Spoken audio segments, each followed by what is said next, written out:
يا الله يا كريم يا عظيم يا غفور يا شكور يا ودود.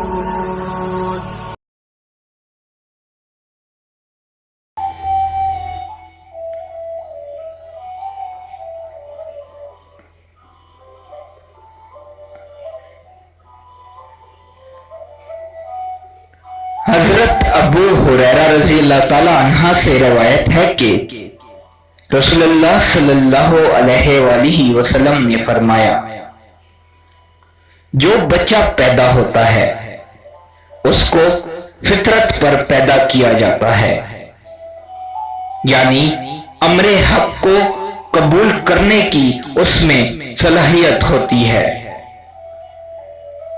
پھر اس کے ماں باپ اس کو یہودی یا نصرانی یا مجوسی بنا دیتے ہیں۔ جس طرح ایک چوپایا جانور پورا چوپایا بچہ دیتا ہے، کیا تم اس میں کوئی کمی پاتے ہو؟ پھر آپ صلی اللہ علیہ وآلہ وسلم نے یہ آیت تلاوت فرمائی۔ یہ اللہ تعالیٰ کی اس بنائی کے مواقف ہے جس پر اللہ نے آدمیوں کو پیدا کیا ہے۔ اللہ کی خلقت میں تغیر و تبدل نہیں ہوتا، یہ دین مستحکم ہے۔